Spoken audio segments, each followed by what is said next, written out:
Hola, mis magos y magas. Hoy seguimos con las maldiciones famosas. En esta ocasión voy a profundizar en una de las más célebres y que parece que más ruinas en todos los aspectos y vidas se ha llevado.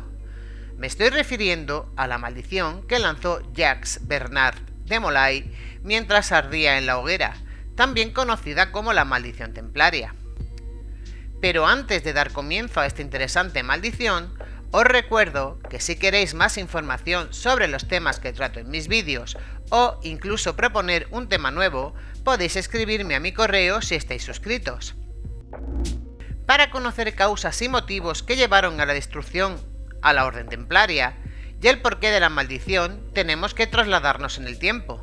La codicia de un rey, el afán de unificar y expandir su reino, el engaño, la mentira, traiciones y venganzas internas fue lo que destruyó la orden de monjes guerreros. Cuentan que un maestro de arquitectos llamado Hiram construyó en un campo situado en la cima del monte Morik, a petición del rey Salomón, el templo de Jerusalén, para que entre sus muros descansase el Santo Sepulcro. Cuando los primeros cruzados llegaron a Palestina, con el propósito de liberar los santos lugares que estaban en el poder de los sarracenos, tan solo encontraron del majestuoso templo un fragmento del muro, conocido hoy en día como el Muro de las Lamentaciones. En el lugar en el que antaño ocupase el templo, habían levantado una mezquita llamada Al-Aqsa. En 1118 se les confió la tarea de proteger los santos lugares a un grupo de franceses, cuyos líderes eran Hugo de Pins y Godofredo de Saint-Omer, los cuales un año más tarde, en 1119, llenos de devoción a Dios, religiosos temerosos de él, renunciaron al mundo y se consagraron a Cristo. Juraron sus votos ante el patriarca de Jerusalén y se comprometieron a defender a los peregrinos contra el ataque de bandidos y ladrones, a proteger los caminos y a construir la caballería del rey soberano. Observaban la pobreza, la castidad y la obediencia, según la regla de los canónigos regulares, bautizándose a sí mismos como los pobres caballeros de Cristo. Al principio fueron tan solo 9 los caballeros que tomaron tan santa decisión, y durante 9 años se vistieron con ropas seculares que los fieles les donaban como limosna. El rey, sus caballeros y el señor patriarca se llenaron de compasión por estos hombres que lo habían abandonado todo por Cristo, y les concedieron ciertas propiedades y beneficios para subvenir a sus necesidades y por el alma de sus donadores. Y como no tenían iglesia ni lugar en que habitar que les perteneciera, el rey los alojó en su palacio cerca del templo del Señor.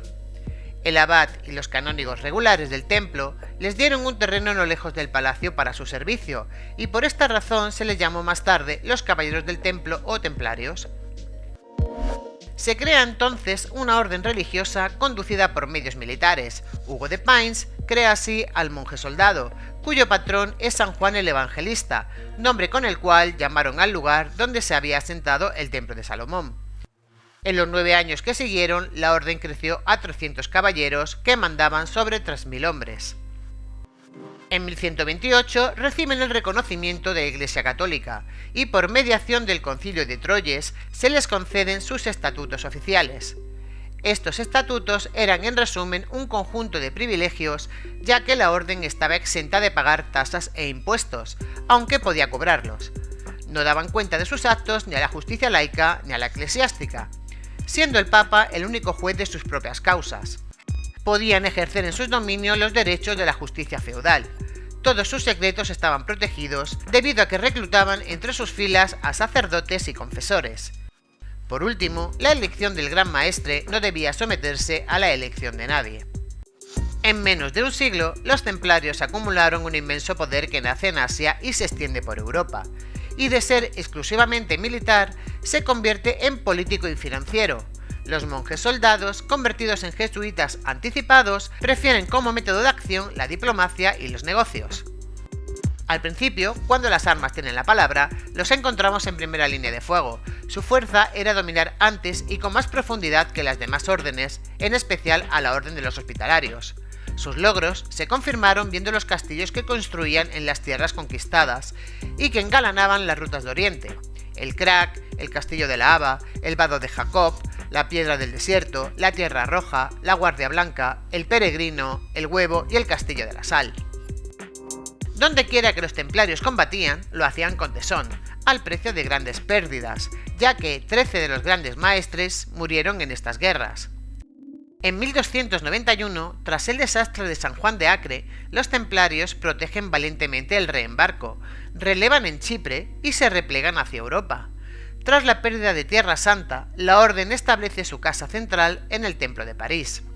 Sus posesiones en Europa constaban de 10.000 castillos, sus bienes se valoraron en 12.000 millones de francos, con los cuales se establecieron como consumados banqueros, abarcando todo tipo de actividades financieras como cuentas corrientes, adelantos, fianzas, ingresos y préstamos sobre empeños, transferencias internacionales de fondos, operaciones de cambio y custodia de depósitos.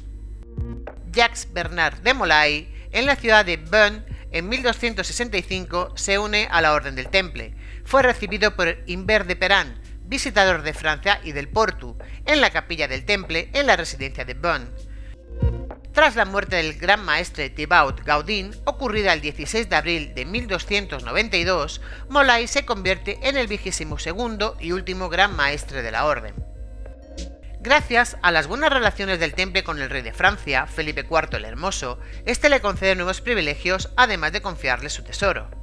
Como signo de buena amistad y cooperación, Molay fue el padrino del primogénito del rey. En junio de 1306, el Papa Clemente V convoca en Poitiers a los maestres de las dos órdenes. Molay llega a Europa desde Chipre a finales de 1306 o principios de 1307, llegando a Poitiers sobre mayo. Por su parte, Fulques de Villaret, maestre de la Orden del Hospital, llegó en agosto de 1307, debido a operaciones de combate que realizó en la isla de Rodas. Mientras esperaban la llegada de Villaret, Molay discutió varios asuntos, en especial el de la fusión a la que se oponía fervientemente, en contra de las opiniones como la de Ramón Llull, el rey de Francia y el propio Papa Clemente V. El segundo tema que se trató fue el de la nueva cruzada, en la que se proponía se incluyeran a los reyes de España, Inglaterra, Francia, Alemania y Sicilia, para derrotar a las fuerzas egipcias. A lo que Felipe IV expuso que las ideas de Molay estaban desfasadas, que obedecían a un concepto anticuado de las cruzadas, ya que en sus planes estaba la de expandir su reino, no quería el apoyo de otros monarcas europeos, ansiaba el éxito para sí solamente, calificando a Molay como un viejo obstinado, interesado y falto de imaginación. Y el tercer asunto que sacó Molay a discusión fue solicitar una investigación para limpiar el nombre de la orden, de los rumores que circulaban sobre ella, sobre acusaciones que habían hecho algunos caballeros que habían sido expulsados de la orden: Esquiu de Fluirian, prior de Montfaucon, Ferdinand Pelet, prior de Mas-Dallenais, y Gerard de Bissol, caballero de Gisors. Felipe IV, temiendo que la Santa Sede absuelva a la Orden, ordena el viernes 13 de octubre de 1307 el arresto de todos los templarios de París, entre los cuales se hallaba Molay, donde fueron sometidos de forma inmediata a toda clase de vejaciones. Un día después del arresto, el 14 de octubre, los dominicos y los agentes del rey denuncian los abominables crímenes de los templarios, siendo 4 los delitos que se les imputan. El primero, la iniciación secreta acompañada de insultos a la cruz, negación de Cristo y besos infamantes. El segundo, omisión de palabras en la consagración de la misa. El tercero, adoración de un ídolo llamado también la cabeza parlante, conocido como Baphomet, al que consideraban la imagen del Dios verdadero. Y el cuarto, la autorización de prácticas homosexuales. En París hubo 138 arrestos, más de 550 caballeros venidos de todo el reino confinados en unos 30 lugares. Unos 24 lograron escapar a esa primera redada.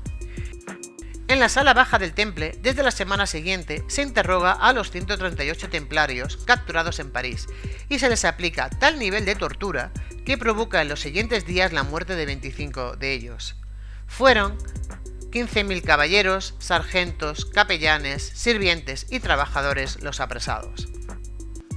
Cabe destacar que entre los cientos de inculpados, tan solo 2 de ellos reconocieron el haber practicado el cuarto de los crímenes.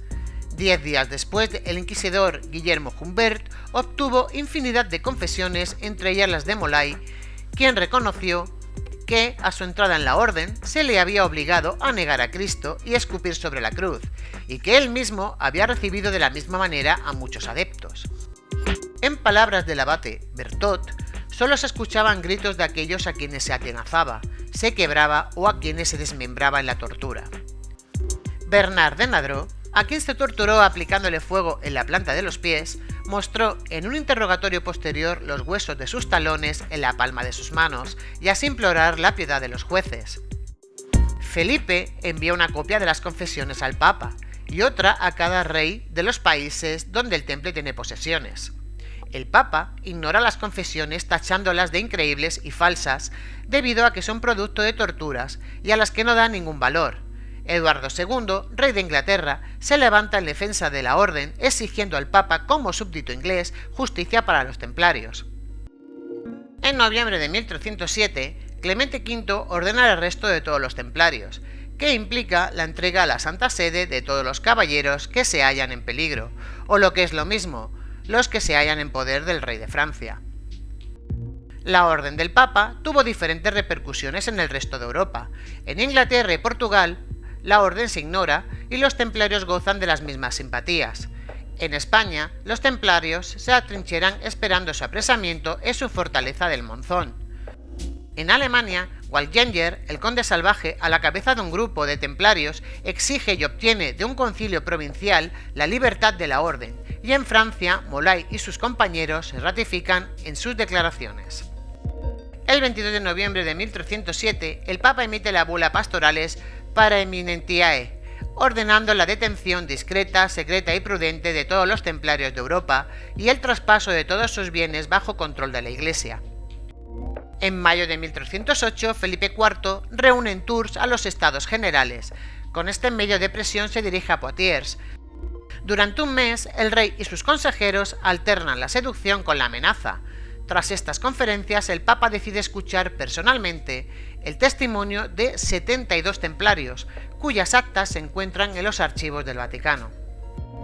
A raíz de la bula papal, Molay revoca su confesión en presencia de los 3 cardenales que envió el Papa de Poitiers a París, donde al momento en que Molay se abrió la camisa y mostró las marcas de las torturas a las que fue sometido, los 3 cardenales lloraron sin poder articular palabra alguna.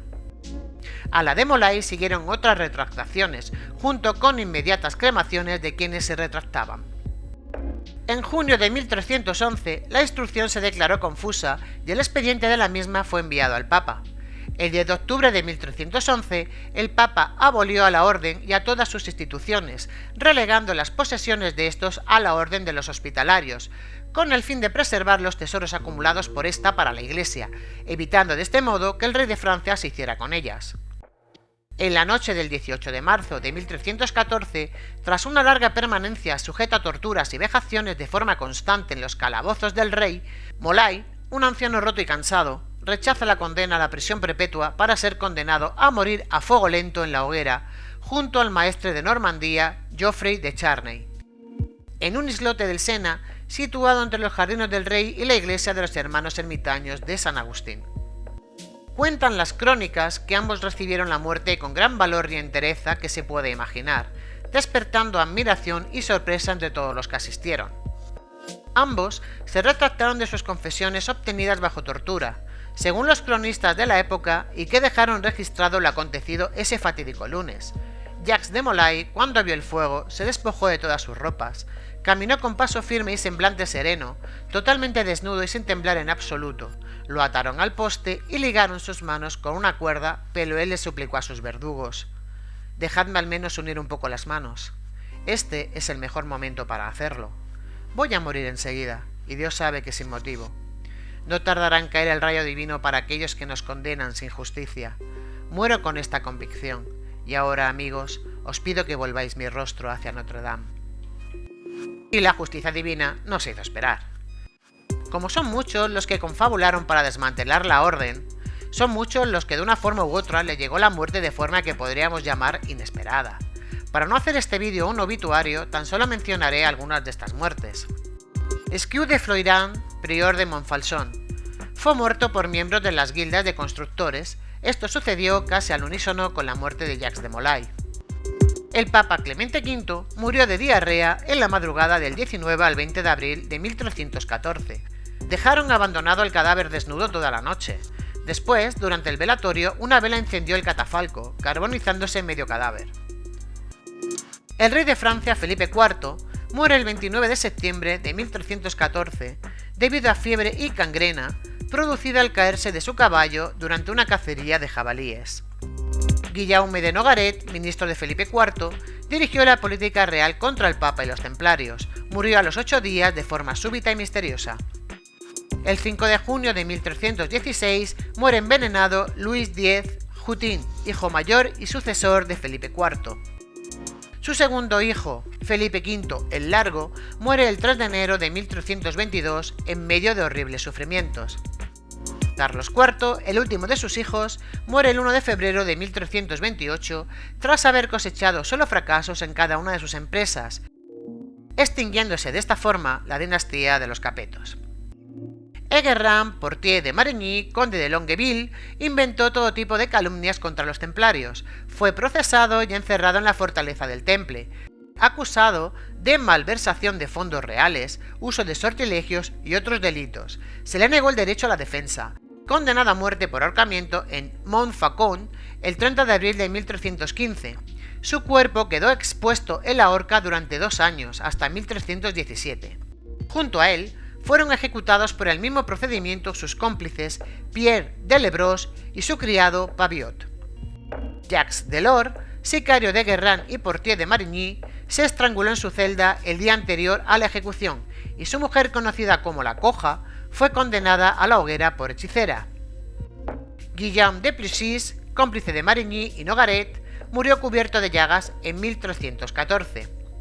El gran preboste de París, Jean de Ploubabé, confirmó que por orden del rey detuvo y torturó a 7 hombres vestidos con ropas seglares. Se le había comunicado que eran templarios fugitivos que habían acudido a París con el propósito de encontrar abogados y consejeros para la defensa de la orden.